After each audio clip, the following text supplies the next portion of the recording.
Welcome back to the most last minute series on the channel, the songs I'm listening to playlist, where I take the songs that I've been listening to for the past couple weeks or so and put them together in a list format for your consumption. You also feel free to participate in the comment section down below as per usual. I want to steal all your suggestions just like you steal all mine. Also, I recently started streaming on Twitch. I'm playing Elden Ring over there tonight. Feel free to pop in, along with hopefully being able to play some music. Don't know. If I was streaming last week, I'd have been able to play the new Conway the Machine album, God Don't Make Mistakes, which was a great Conway album.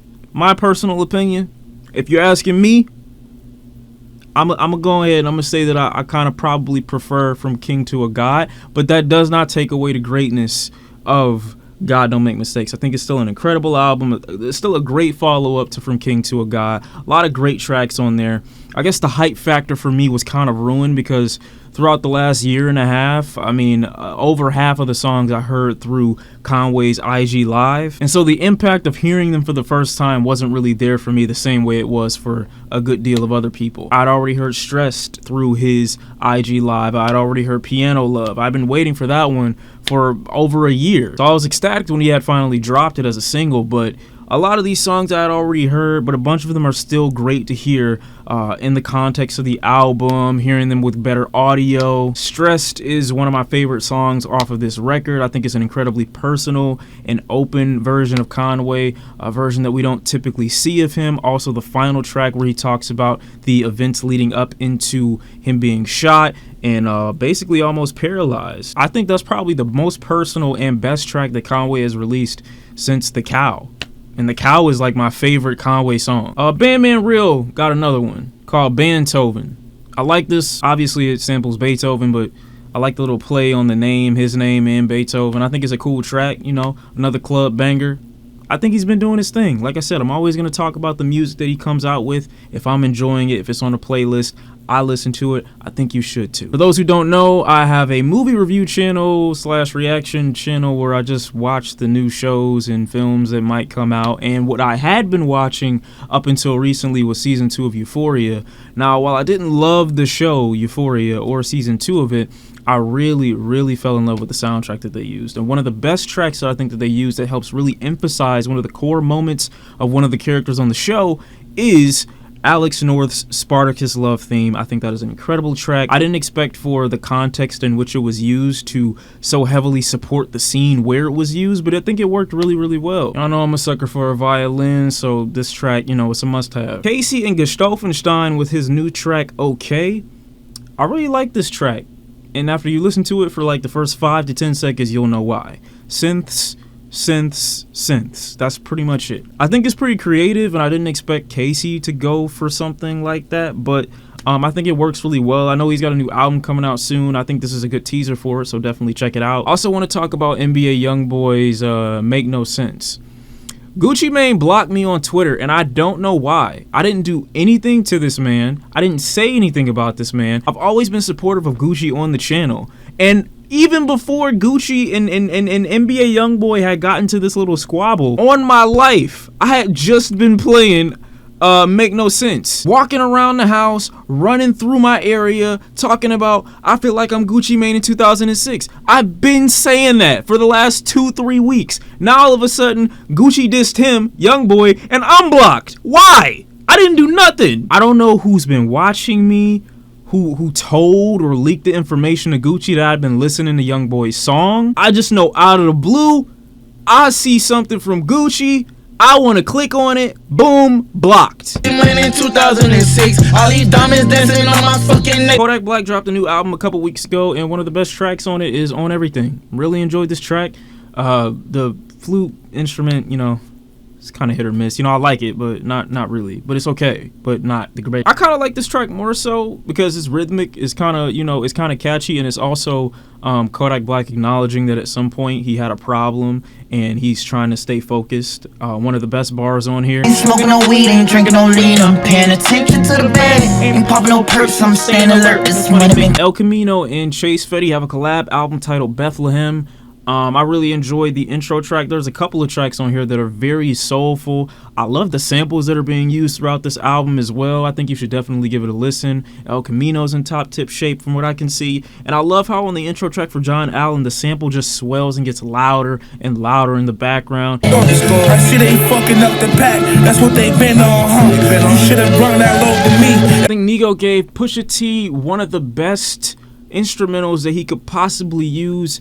If anyone's asking me my opinion of Pusha T's music as it stands recently, I think this is the better track to open up with as he's leading into this new album. I'm not saying that I didn't like Diet Coke. It's still a good song, but this is the one where I feel like Pusha T is coming out way more explosive, way more aggressive, at least in comparison to Diet Coke. It's not the most explosive song in the world, but it's still pretty good, and I think it's definitely a bigger and stronger statement than Diet Coke if I have to compare the two. I'm definitely way more excited about his solo work and his album after hearing a track like this as opposed to what we got a couple weeks ago. I have absolutely no idea why he decided to diss TikTokers, though. I don't know what they did to him. I know he's tired of it, as am I, but I don't know why. On a pot a la Vince Carter, compared to two martyrs, but I'm chasing moguls. You know what? Saying it is sometimes not enough. While you're reading it, you really feel the impact. Like, this man really sat down and wrote this out. I know there's some smart ass in the comments talking about, yeah, Shawn, that's how lyrics work. But I mean in terms of how vivid your imagination has to be to come up with lyrics like this. Joey Badass has a new track. I think it's a new track titled Head High. This is the best thing I think I've heard from Joey Badass since 2020. Since that light pack, y'all remember that? This is easily the best thing I think I've heard from dude. But I swear I've heard this before. I just don't know where. The instrumental sounds so familiar, and I can't put my finger on it. But I think it's a fantastic track. Joey, as of recent, has been kind of on a downhill spiral in terms of his ideologies that he's made public, which are opinions that he is free to maintain and uphold. That would be a lot more easy to, I guess, not notice or pay attention to if the music that he had been releasing at that same time was also fantastic, which it wasn't. Now, I'm feeling excited. Now, I'm feeling like I got hope.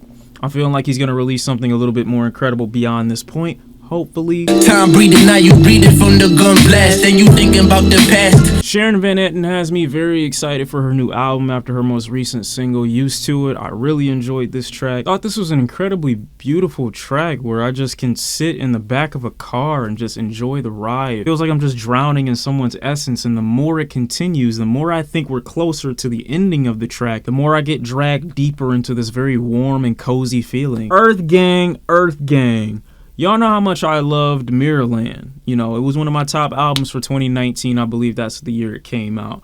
And I think they're doing something similar here. I think they're even far more original here than they were on Mirrorland, because Mirrorland, a lot of people's main core issue with them was that they reminded them a lot of Outkast, which is a criticism that I could understand, but I didn't think was overbearing enough to stop my enjoyment of Mirrorland as its own project. This, I don't really hear any of that influence at all. On top of that, I think they're stacked with some really enjoyable features. One of my favorite tracks on here being Water Boys, where I think JID, Jid, wherever you want to call him, gives an incredible performance. I really enjoy J. Cole's contribution to this track. I mean, I was just so ready for him to step into that I'm that nigga lane, you know what I mean? I want him to talk like that too sometimes, and I felt like he kind of gave people a reality check if there's a misconception with his homeless aesthetic. I don't know who he was little broing on this track as well, but I really enjoyed his piece, his contribution to this track, as well as Earthgang themselves. I listened to the intro cut, and I just knew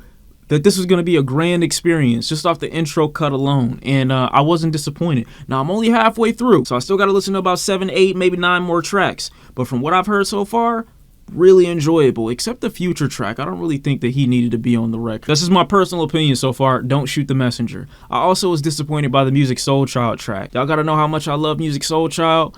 I need to hear him in tip-top condition. But yeah, definitely give the new Earthgang a listen. If anything, you gotta check out Waterboy. Currensy and the Alchemist have a full project, and you know Alchemist with basically anybody is a cheat code, automatic W. One of my favorite tracks off of this record being Louis Baggage, that features one of my favorite newer artists, Babyface Ray. Definitely give it a look. Lil Durk, YoungBoy, Gucci, the Baby, everybody's having a feud recently, but Durk is the only one, in my opinion, that's coming out with like really enjoyable music out of it, that's playable without just having to focus on like nigga I'll kill you just for looking the wrong direction. Ahh Ha, I think, is a pretty decent single leading into his album that should be coming out this time this week. Coming at anybody disrespecting his hood, disrespecting his family, disrespecting Von. He gave me a lot of energy, and I anticipate a lot of good things coming from this new album coming out, so hopefully this isn't just dedicated to this one single, and hopefully we get a good amount of content on the record on the album too. A new Attack on Titan soundtrack is kind of hidden. That's all I'm gonna say. I don't think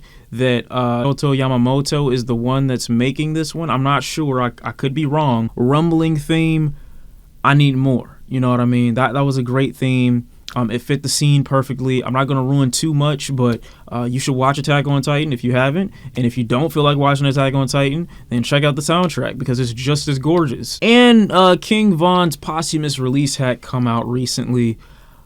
And I guess my main issue with it is that I feel like it gives more attention and showcases more of the artists who are featured on its skill set than it does King Von's. And I understand there's only so much that you can do with the content of an artist who is recently deceased, but I would rather you just not come out with the album at that point. I don't even know or remember King Von working with the amount of artists that are on this record in the first place. So as usual, I feel like it's someone else's decision and the artist would move their album in a different direction if they had a say.